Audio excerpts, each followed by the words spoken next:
Hello, everyone. Welcome to our next session of Meet the Members of Empower Africa. I'm excited and honored to host a terrific podcast. My name is Shai Bernstein. I'm VP of Biz Development and Partnerships at Empower Africa. And we're going to have more and more of these now as our business community is growing and growing. We started inviting the people that we've identified over the past 2 weeks, and it's growing and growing, let me tell you, by the hour. Before I present our distinguished guest for today, for those of you who are joining us for the first time, Empower Africa is a business community with a mission to drive investment, trade, and job creation in Africa. We believe in trade over aid, and that business is the best way to build things and make a difference. We believe in bringing good people together and the power of synergy, right? Tremendous power of synergy. And our goal is to create these connections, optimize the communication, and maximize the collaboration that can be done. The business community is built from entrepreneurs and SMEs, investors, banks, PEs, VCs, and so on, government officials, multinational enterprises, and the concept is bringing everybody to one table. And again, it's also across continent in different countries, and of course from the global market, and see how everybody can come into one place and collaborate and the power of synergy. So speaking of bringing good people together, it is my pleasure to welcome Meghan McCormick. Hi, How you Shai. doing, Thank you for Meghan? having me. Wonderful having you here. Meghan is the co-founder of Oze. She went to grad school in two different schools that most people probably haven't heard of, MIT and Harvard, small schools in the Midwest, or not the Midwest, I guess, on the East Coast. Um, so please, Meghan, tell us about yourself. Tell us about yourself is such a big question, but I will start by saying I am someone who's always been a problem solver and somebody who believes that bringing together people with diverse backgrounds, diverse talents, diverse experiences to solve problems is the best way to overcome them. And that I'm someone who gets a lot of fulfillment and joy out of finding new ways to solve problems that seem intractable. Um, so I would say the problem that I'm focused on right now very much is small business growth and unemployment. And understanding the desire to solve that problem came from really my first job out of college, which also is a big story about who I am, which was I was a Peace Corps volunteer serving as a community economic development volunteer Wow. in the Republic of Guinea. And my experiences living in Guinea with a host family in a rural community for 2 years really shaped the person that I am today and the way Wow. that I approach the challenges that we're trying to solve across West Africa now. Fantastic, fantastic. Yeah, I mean, amen to the collaboration and how to Mm, solve problems, right? I mean, just the power that a community has, the power that just one and one, right? I mean, mm, you with your skill set and network and talents and passion, and me with my skill sets, network and passion. I mean, me alone and you alone, right? You just can't. It's mm, unimaginable what we can do together, and that's just me and you. And mm. so totally relate, of course, and believe in what you're saying. That's fantastic. Can you tell us a little bit more about Oze? Yeah, so Oze is a platform that makes small businesses in Ghana and Nigeria and expanding across the continent, makes these better businesses and better borrowers. And the way that we're doing that is providing the small business with a habit forming tool that helps them keep financial records. So sales and expenses, but also payables and receivables, which we call IOU and you owe me, and help turn that financial data, which is now digitized and collected, into actionable insights and information so that the business owner can take different steps. And we provide them with access to a dashboard so they can know if those steps are leading to the outcomes that they want to have, as well as daily business education through the app and access to an on demand business coach. Because so many Wow. of the entrepreneurs in our network, they're fantastic creators, right? They're making the world's best body butter or cool shoes, but that doesn't mean that they have an accounting background or Right, understand how to manage inventory or how to right. use digital marketing. So we really marry the community aspect of Oze because we're all trying to keep records together and improve together with education and coaching. And once the entrepreneur really becomes a member of the OZE community, once they're keeping records, they're active on the platform, that's actually creating a history not just for their business performance, but also a history of them that can be used to understand their credit risk and how much a business can be able to afford, right? There's Wow. debt that you can take that makes your business worse because now you're trapped in a cycle of debt, but there's debt that you can take that unlocks opportunities in your business. So by understanding affordability by their use of the OZE app, we can give them that kind of catalytic capital to grow their business. And so we're partnered with financial institutions who lend to our customers based on the credit recommendations that OZE provides. Wow. That's fantastic. I mean, obviously SMEs, right? That's the engine of any economy.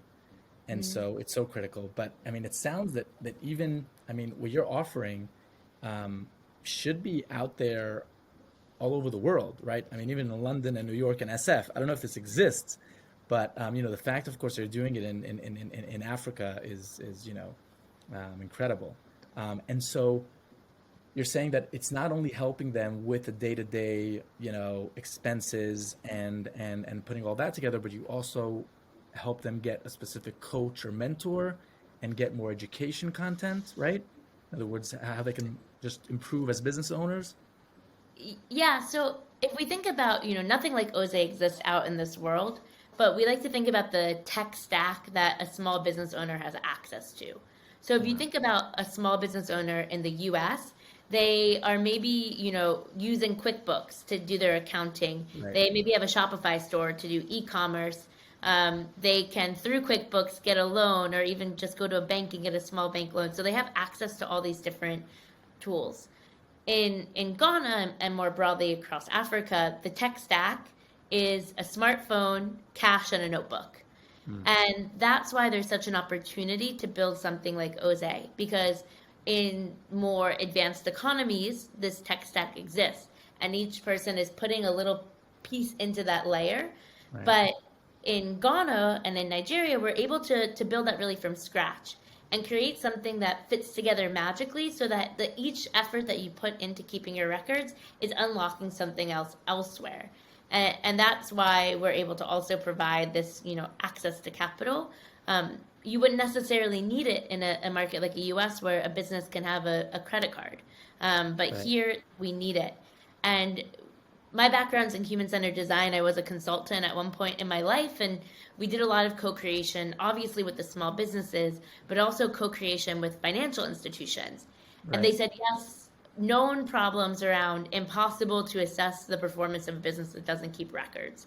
But the other thing is, even when we can assess somebody, they don't really understand what is debt, how to use it, why they have to pay it back, like what's a good use of debt and a bad use of debt. And so from day one, this kind of inspired the fact that we need to add an education. Right. So the education comes in kind of three forms. So the first is business tips.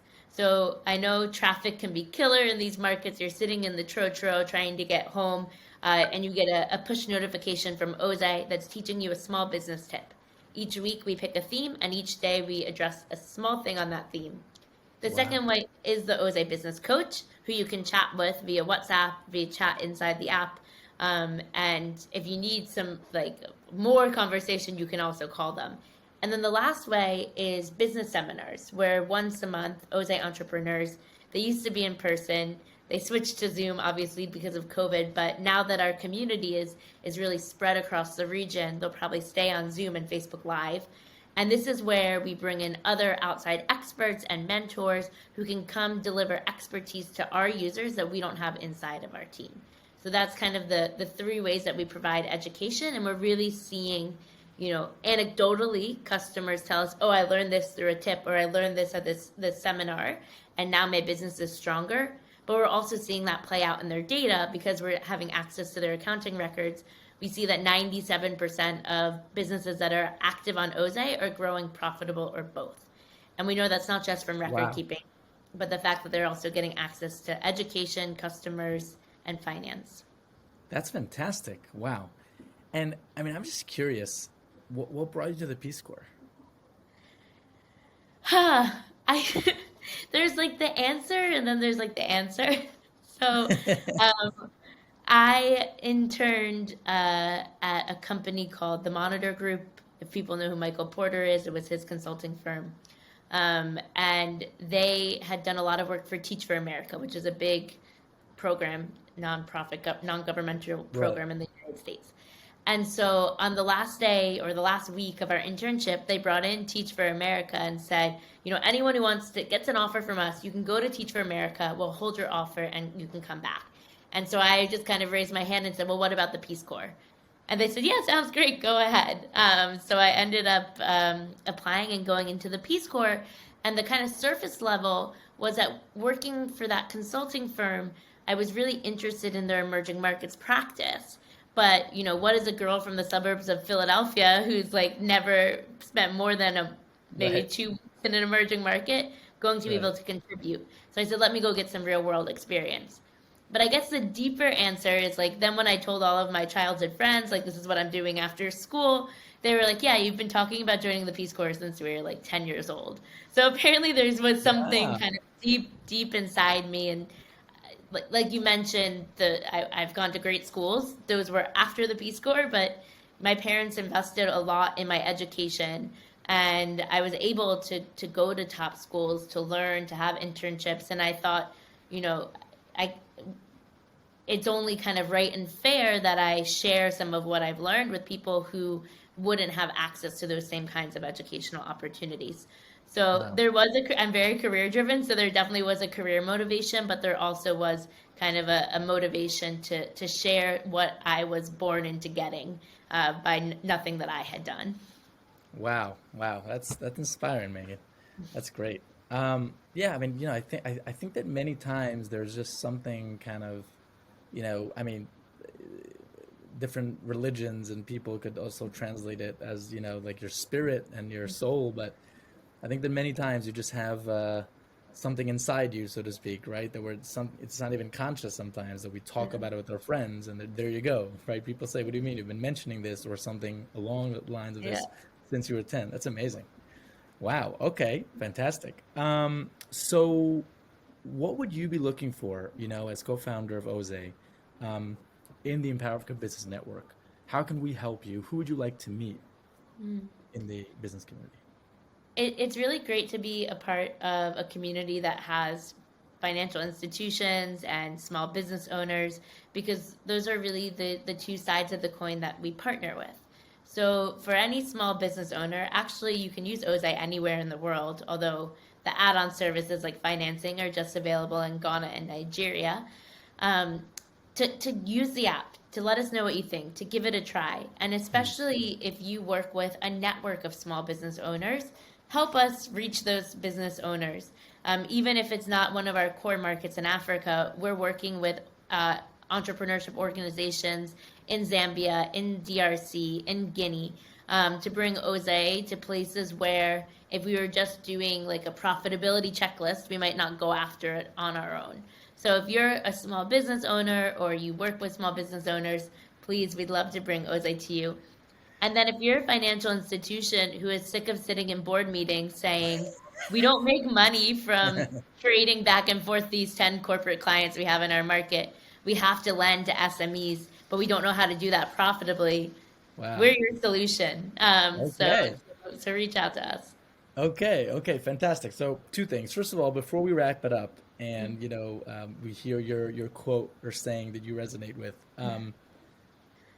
two things come to my mind, and we'll take this offline, of course. We should do, a virtual networking event that we always do for Oze and for Oze's markets. And that goes twofold because the first one you mentioned was Nigeria and Ghana, right? Nigeria and Ghana. Yes. Let's find more of those SMEs. Let's get the word out. Come and try it, and so on. We can present it. And the second is to all those financial institutions. Yes. Two different events potentially Mm. that, you know, we can use our platform and utilize that to spread the word, for Oze, which, by all means, of course, will only create more good, in the world. Yep. That would be great. Thank you. So we'll take it offline and set it up, right? Perfect. And so, like I said, to sum things up, we always I always like to share, to ask the guest to share a favorite quote or saying that they like and resonate with, and explain, why you chose it, what it means to you. Please. Yes. I was thinking about this when you asked, and there's the one that I know my team would say, Megan, you're lying if you don't say that this is your most used quote. And then there's the one that's more inspirational. Okay. Um, so the one that my team would say, I say all the time, is if you're early, you're on time. If you're on time, you're late. And if you're late, you're forgotten. Um, and will go so far as pretending not to know people's names if they show up late because I have forgotten them. But I really think that that's important, and I think it's important for several reasons. One, as the entrepreneur, you're the underdog, and everyone is looking for a reason not to partner with you, not to work with you. And not like being late is like, why add a check against you, something that you can control, right? Amen. We had an investor reach out to us just the other day, and they said, we were expecting to get some diligence back from you, and we didn't get it, and the deadline is here, and we didn't have it, and we realized that it must have been our fault because Jose's never late, and they realized that the email hadn't gone through. So like building up that reputation is really helpful, and especially in a market where we tend to forgive ourselves for being late because there's things like traffic that we can't control, but you can control how early you leave the house to go to the office. The second one is, I think, also important for entrepreneurs, is that you can be a masterpiece and a work in progress at the same time. And I think as entrepreneurs, like doing startups, I think it was Paul Graham, but somebody was like, if you're not embarrassed by the first version you put in market, you've waited too long. So you have to learn how to put something out there that's good enough. Like there's certain things we don't play with. Like we won't put something out there if it's going to put our customers' data at risk. So there are certain things that have to be there, but there are features we want to add, and there are, user experiences that could be better. Like Jose is for sure a work in progress, but that doesn't mean that it can't also be a masterpiece at the same time, that it can't be so much better than a notebook that we have to be shy or timid when we're trying to get customers to understand why they need to give it a try and use Jose. So those are my two, the one that I would use for a podcast, and the one that my team says I say too much. Fantastic. I love, first of all, that you shared both of them, and I totally hear what you're saying, because at the end of the day, and this actually resonates to what I said before a bit, there's what we say all the time and how people laugh at us that this is what you'd be lying if this is not your quote, but you really live by it. And so that's just like a part of you.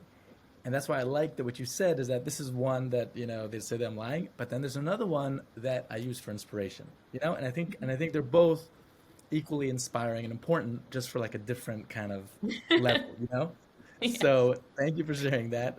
Megan, always great to catch up with you. Thank you for joining us. And yeah, let's I'm going to ping you right now. We'll set up a time to follow up on those things that we mentioned. All right. I'm looking forward to it. Awesome. Thank you. Stay safe and healthy. Great to see you. Same to you. Bye. Bye. Bye.